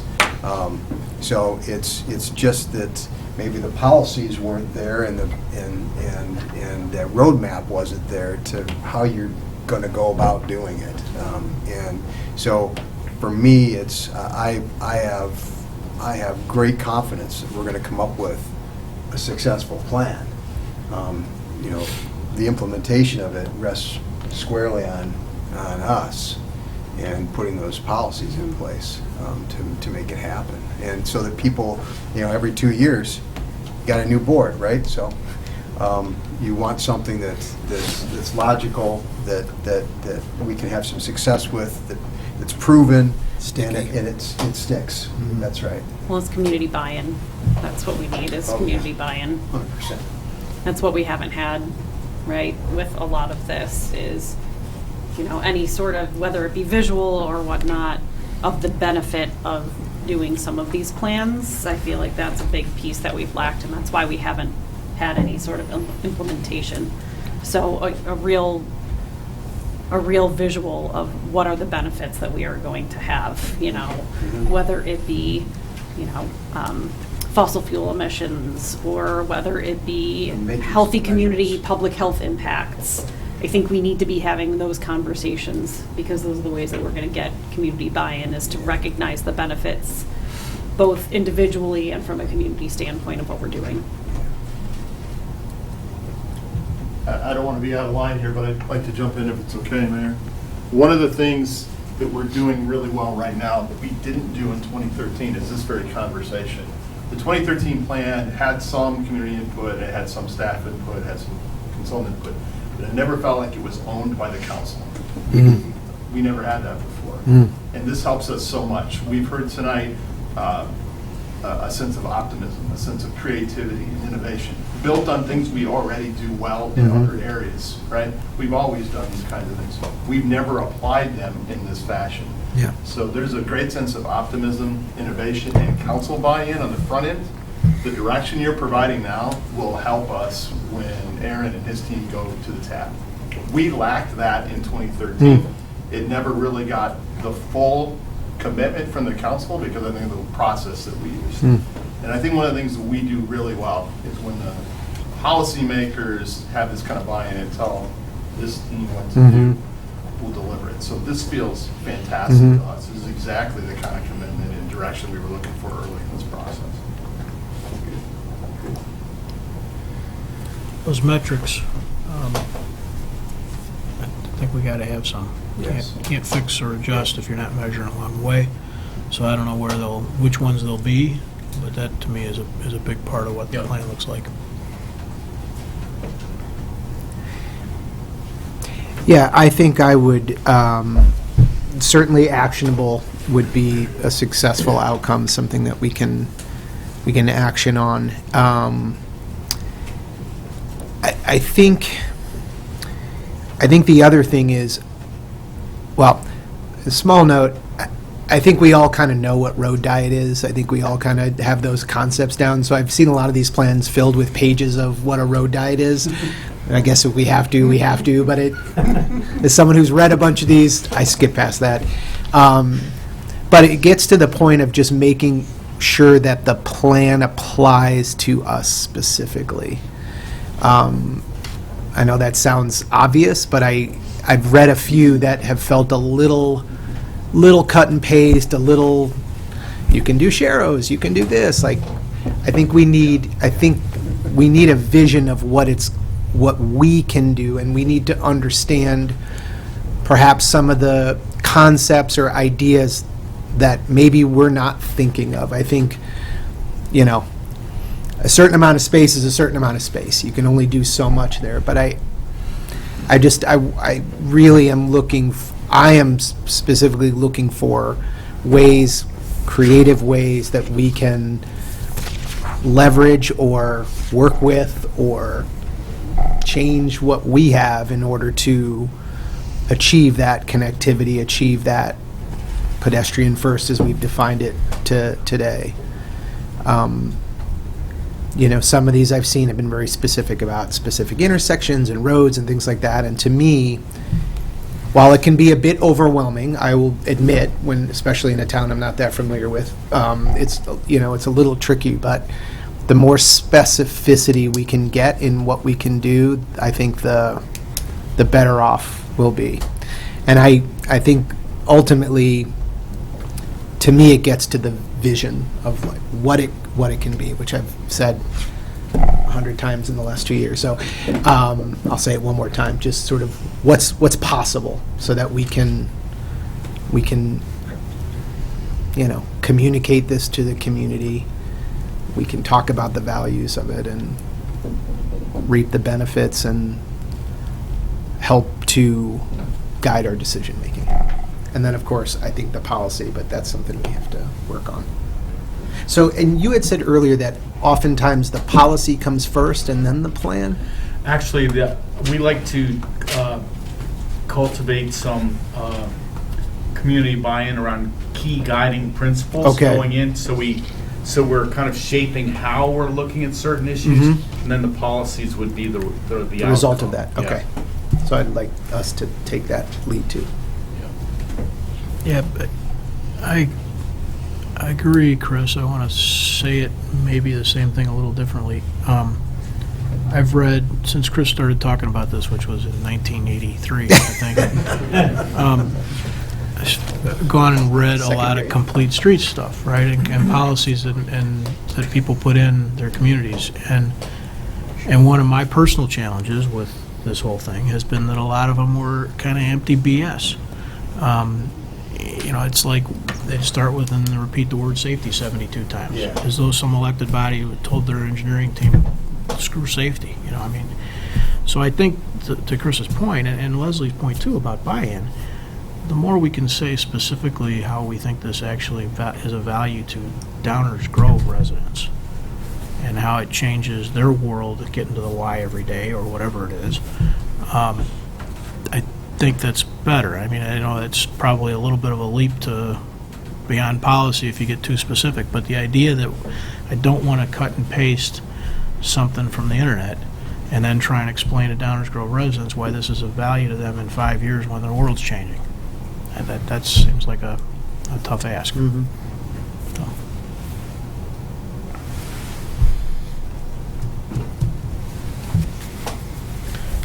Anything else?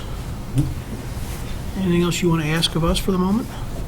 I think this has been very helpful for you, for us. So we really appreciate your time, and I hope there will be additional times in the future that we can have these same kind of conversations.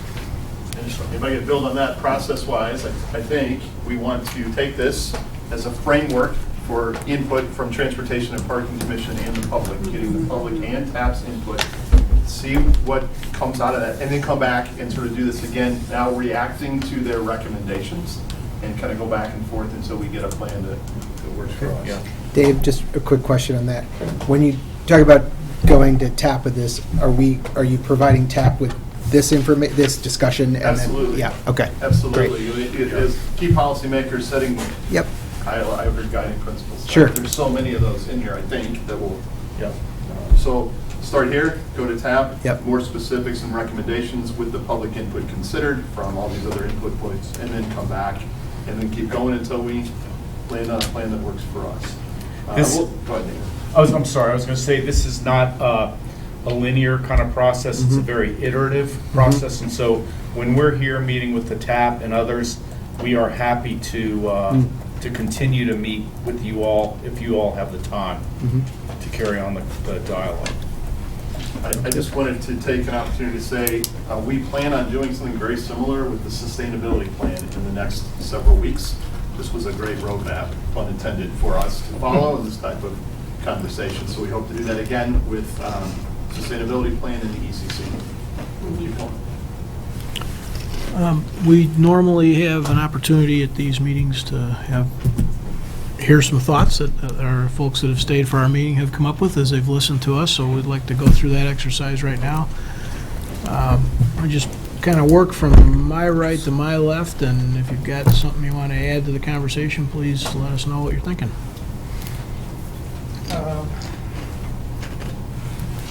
There's several issues. I'm certainly, I think you're trying to encourage and offering, these opportunities for biking. For one thing, if we got more people on bikes, we might have congestion around here with cars. Years ago, a lot of years ago, I was stationed in Europe, and one thing I did notice over there was, of course, there's a culture difference, because they have much more reliance on bikes as transportation. We use it more as recreation, even now. I mean, but you are saying, I think more people are using bikes. But I just felt it was more orderly, it was more cordial. We've gotten used to, insight from a cranky old man, our country's gotten very me. We have such entitlement going on in this country, which is annoying and it's unsettling.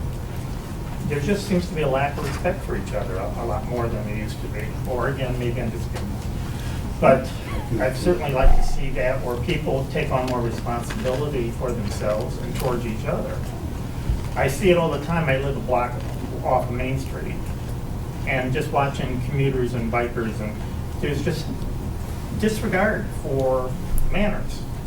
I see people on the sidewalk all the time with their bicycles and their scooters, riding on the wrong side of the street. The bottom line, I think, in all of this is educational training.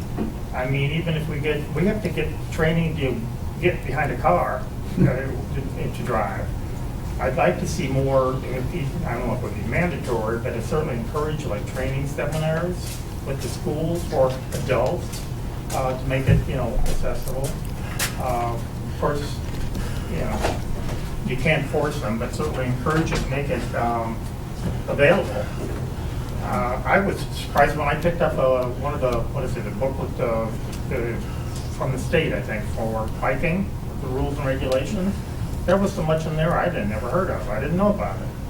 And I think somehow, if we could even, down the line, make that booklet or something like it available to each and every individual or who's going to be biking, somehow get that into their hands, because there's just so much lack of knowledge about it. You get a bike for your for your birthday and off you go, whoopee. But you better know, all of us should know what we're doing, in respect for ourselves, our own safety, as well as safety of others on the street. So I would like to certainly see that, but, it's just things to think about. I think that's pretty much, but I think it just bottom line is educate the public. We're something that they're getting now. And it's up to them to be responsible for themselves. You can't just, force you to do it, but certainly encourage it. Thank you. Others? I don't have any feedback. I'm still digesting, but just thank you for having this conversation. I think this could definitely add to the I just want to say thank you so much for looking at this and trying to solve it and go forward. I used to live in Amsterdam, and so that the bike culture there, it started kind of in the 70s, and it was 12 people who didn't want the canals filled in and made into highways. And they started a bike share program, and they got elected to the village council, and they've shut down roads and put in bike paths and pedestrian paths, and the Dutch love it. And as an expat, we would ask our fellow expats, what's your favorite thing about living in Amsterdam? And everybody, including the guy whose job was to sell Hummers to the Dutch, he did not do well. But it was the bike culture. And I think I've seen where other communities like Washington, D.C., they have programs. They've built bike paths and bike lanes and pedestrians. And then they've initiated programs. There was one called Freezing Saddles, where people would sign up and they would put them into teams with a transponder on their helmet, and there'd be so many points for the first half mile, because you know the activation energy to get on the bikes. And then for so many miles you get so many points. And they had a competition, and one of my colleagues, I was at the Pentagon at the time, he sold his car and he did everything by bike. So I have a Dutch bike. I go to the grocery store, I put things in my basket, but I go at 6 a.m. because I don't I don't want to compete with cars because I would lose every time. So, and I ride up across Ogden, so, you know, having bike paths and pedestrians on Ogden, I think is also kind of important in some cities. Anyway, long-winded, but thank you very much, and happy birthday,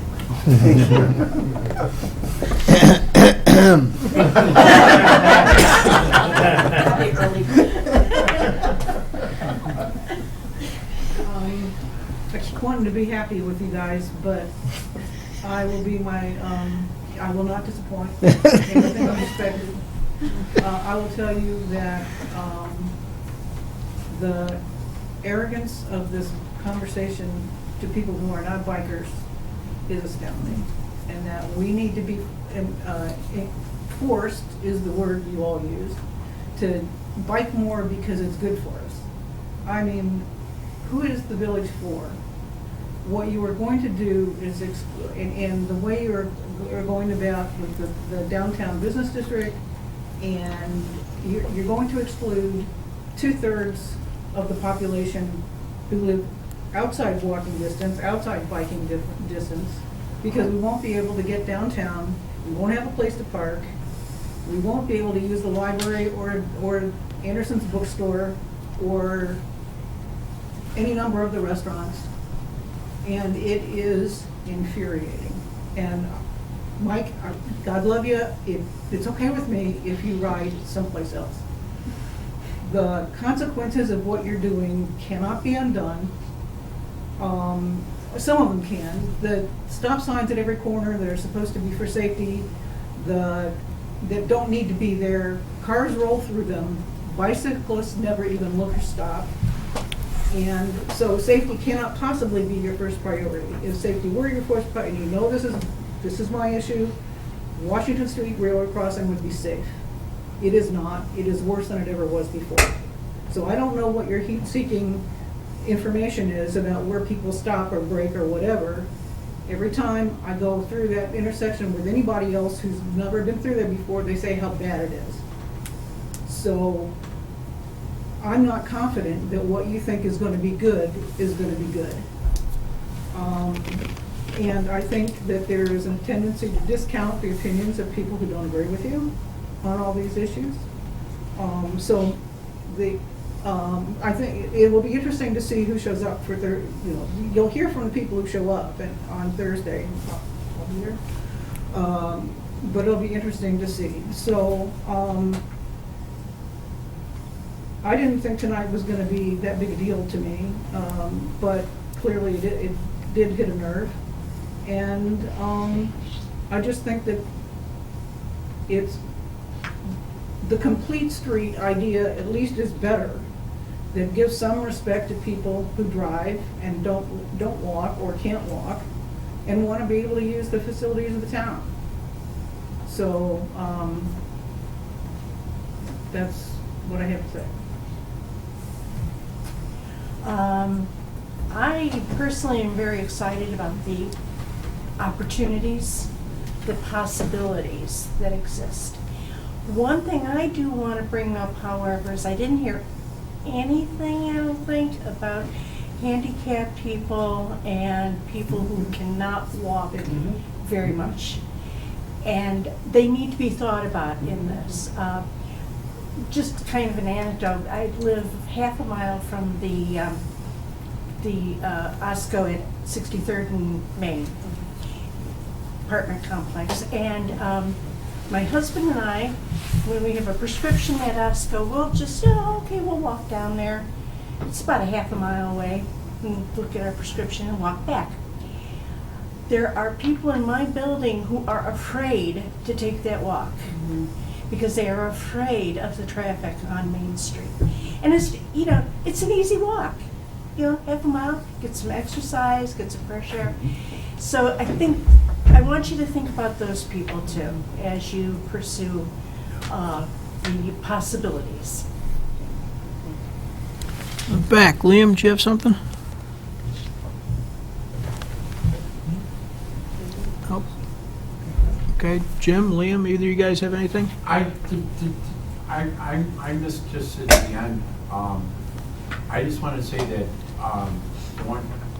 the one thing that I was impressed with and the awareness that you guys dedicated a bike station by the train station, and that was really great for a couple months, but then it kind of died out and wasn't maintained. And having more online media, which I'm not the most popular person for online media, but just being aware of some of the little things and having people aware of it more, that it's available. There's a lot of people that still don't know the station is there to fix your bikes at the train station. And there was a bike club there. There was actually a couple of bike clubs there. Michael did a nice presentation. The mayor was there. That kind of stuff is exciting. There's a lot of sidewalks that need repaired. I do a lot of walking. I'm trying to walk over a mile a day for my health reasons. And there's a lot of sidewalks that could be handicapped more accessible. Bikes could be more handicapped accessible. Just the community started. The community has a lot of progress. Progress. We've got a lot of progress. Health is a major issue. Anxiety. If people want to ride the bicycles to get rid of a lot of anxiety, we got a lot of people out there with a lot of anxiety. They can pull it off and on a bike where they can, and walking. So it's like you just got to be aware of what's going on around you, and you got to be aware of what the village has to offer. And the village is here to serve. And you guys have been more and more progressively open-minded about listening to people. By the way, if you have another request. Than most cities that I've been to. And that's impressive. That's part of the reason I stuck around. That's all. Okay, I don't want to hear from either of you. We're just here for the Beagles anyways. All right, last pass. Dave, you got good information? I think we're all good. All good? You good? Yeah, good. Aaron, good? Everything's good. Okay. All right, council, I think, is going to head to executive session yet tonight still. So that's it for this portion of our meeting. If we get a motion along those lines, we'll take a little break and let everybody kind of clear out. All right. Mayor, I move to convene into closed session pursuant to Section 2C1 of the Illinois Open Meetings Act to consider the appointment, employment, compensation, discipline, performance, or dismissal of specific employees, specific individuals who serve as independent contractors in a park, recreational, or educational setting, or specific volunteers of the public body or legal counsel for the public body. I further move to convene into closed session pursuant to Section 2C3 of the Illinois Open Meetings Act to consider the selection of a person to fill a public office as defined in this act, including a vacancy in a public office when the body is given the power to appoint under law or ordinance, or the discipline, performance, or removal of the occupant of a public office when the public body is given power to remove the occupant under law or ordinance. Second. Rosa, would you call the roll on that, please? Commissioner Jose? Aye. Commissioner Sadowski-Fugit? Aye. Commissioner Davenport? Aye. Commissioner Tully? Aye. Commissioner Glover? Aye. Commissioner Gilmartin? Aye. Mayor Barnett? Aye. That motion passes unanimously. We will take a little break to get the room sorted, and thank you all for coming tonight.